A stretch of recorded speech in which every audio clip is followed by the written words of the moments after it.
Well, it warmed up quite nicely today. It's been cold. Last night it got down to 25 degrees, which I'm going to talk about here in a little bit more in just a minute. But right now we're going to go down, we're going to check on the chickens. It's getting a little bit more critical every day that we check on the chickens regularly because we got that broody hen. And we're getting down to the timeline where it's getting close, maybe a week left, and she should be hatching those chickens, so got to keep an eye on that. So I'm going to give some corn to everybody here. I put a little calcium in it this time.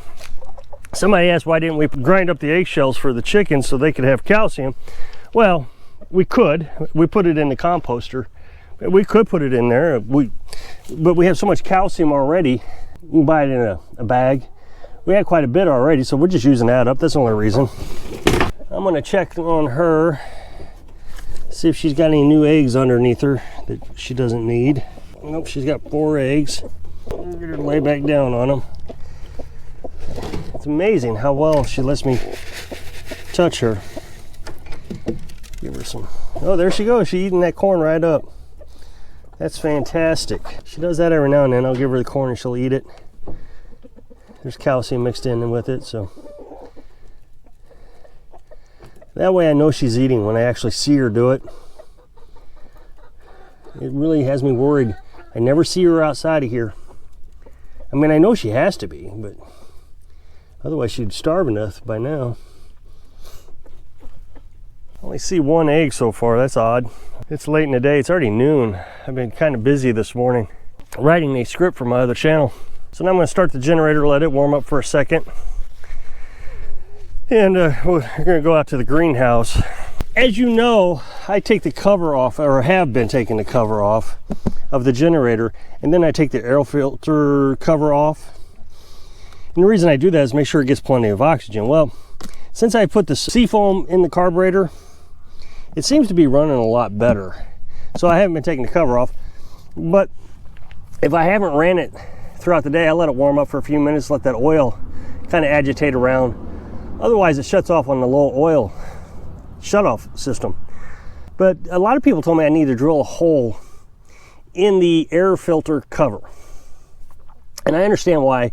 They're thinking that that would give it more oxygen if I drill a hole in it. And it probably would. But I don't want to drill a hole in it because this is a quiet generator. Like 56 decibels, 53 decibels, something like that. It's an inverter generator. Well, there are times I have to run this at nighttime. I haven't done it in a long time, maybe a year.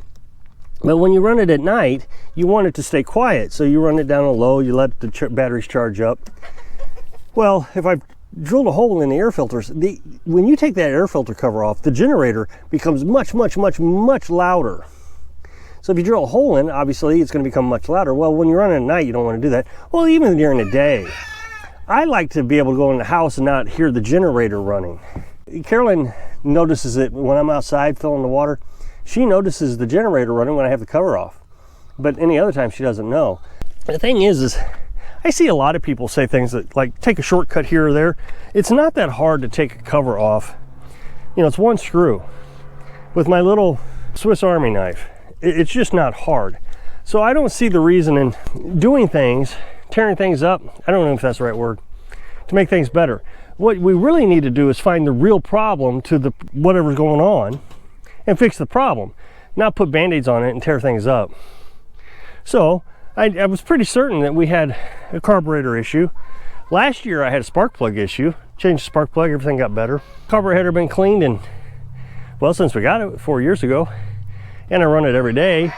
And this nasty gas, ethanol gas we have to run, can't even find anything without ethanol around here. So the carburetor just got gummed up. That seafoam cleaned it up. We're back to pretty normal conditions. So I'm going to get this started.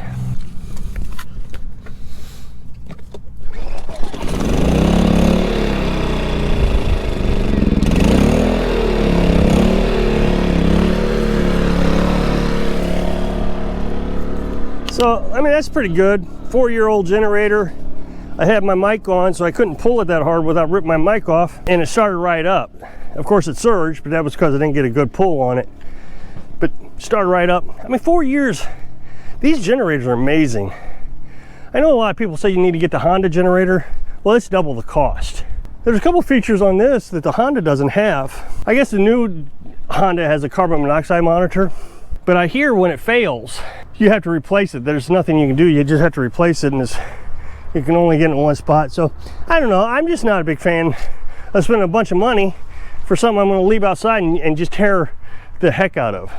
So Carolyn's been using her greenhouse, and she's got a lot of plants in here. And last night she had her green beans in it. If I can get it open here. Well, we've been keeping an eye on the weather to make sure that it never freezes. And we've done pretty good. Well, last night it was supposed to get down to 35 degrees. Close to freezing, but not freezing. The greenhouse actually holds quite a bit of heat in it. So if it's 35 degrees outside, we figured it would have been 38, 40 degrees inside the greenhouse, because we warm these buckets of water through the sunlight. We got these black buckets, and that holds in quite a bit of heat. And we got a little thermometer over here. Well, it's actually a pretty big thermometer. You'll see the back side of it right there. And so we can keep an eye on things, see how it's working. Well, last night they were wrong. It got down to 25 degrees. So all her green beans that she had out here died, all of them. So she's starting those over. The radishes survived. They can handle cold temperatures a little bit better. And then her celery did okay. So I feel terrible for her. So she's replanting those right now. I mean, they were looking really good too. It's just so sad. I always feel bad when she has a bad experience. I don't know what you're supposed to do. You just do the best you can and hope for the best, I guess, sometimes. We should have brought them in, but I don't even think we were being lazy. I specifically, we talked about it. You think we should bring them in? Nah, there's plenty of leeway on this one. But you can see the thermometer on this side. It's 50 degrees out, 50 something, like 55 degrees outside. So it's about 85 degrees inside the tent here. And so that water holds in that temperature. Never had a problem. As a matter of fact, when we woke up this morning, the water was not froze. So now the generator's warmed up. We're going to go down and plug it in the well. I'm going to fill our toilet flush water. I told you a while back that we've been flushing the toilet with just any old water we can find, anything that gray water, dirty water, whatever. It saves on having to run water out of that tank. And with us having so much rain here lately, everything's so saturated, the well keeps getting dirty. So I have to go longer periods of time without filling the tank. So tomorrow I'll have to flush out the well. Well, it's been 4 days, I think. It just keeps raining. Filling the bucket up, we get to flush the toilet. That saves a lot of water, and we don't have to use chlorine in that water.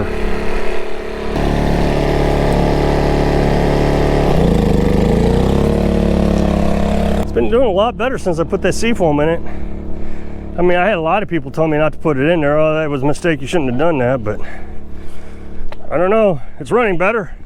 So I guess my mistake was making it run better. I don't know. So we're just gonna put the bucket underneath the water here. I mean, the water's dirty, but with the toilet water, it doesn't have to be clean like I was saying earlier. Now, one of the things I noticed is if you let the well set long enough, that dirty water will settle down to the bottom of the well, and it just kind of cleans itself. Of course, I can't let it sit that long, but you'd have to let it sit for 3 or 4 days, and it will pretty much settle down. It's an old well, but I'm glad to have it. That's the thing, is it's a valuable asset, no matter if it's old and it gets dirty sometimes. I was spoiled just like everybody else before we started the nomadic lifestyle. I just had to get beyond my comfort level. A secluded bathroom, being able to take a shower in a shower tent. You just grow up into a civilized society, and you just kind of think, okay, that's just the way you got to do it, and you got to break that from yourself.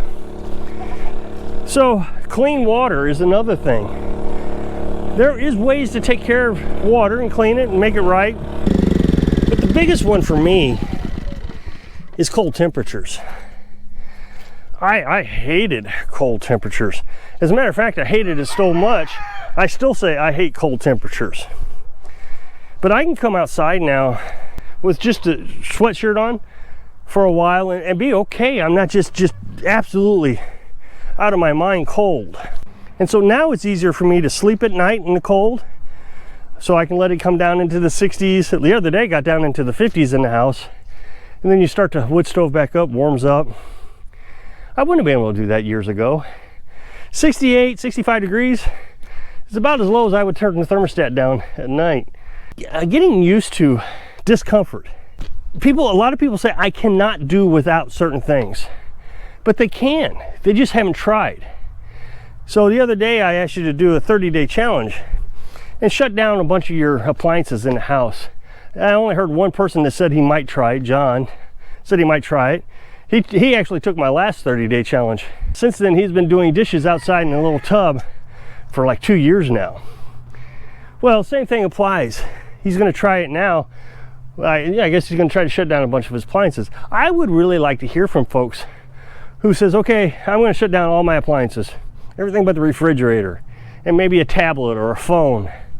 And we're going to see how much electric I can do without. You know, can you figure out a different heat source? Can you live in one room? Wouldn't that be neat? You get yourself a little buddy heater and you just pack yourself into one little room and say, okay, this is my living space. Carolyn and I live in a house just a little bit bigger than the average size bedroom. It's about the size of a living room. And we manage to pack everything we need. You just minimize your life. And there's so many people say, I don't understand how you do it. Where do you store all your stuff in that little house? Well, we don't have anything. We store our food, but that doesn't even take up a lot of space when you start canning your food and you stack it up properly. So if you'll click on this up next box, I'd really appreciate it. Take you over my other channel. So I hope I can inspire you to take the 30-day challenge so you can live your dreams. Thanks for watching.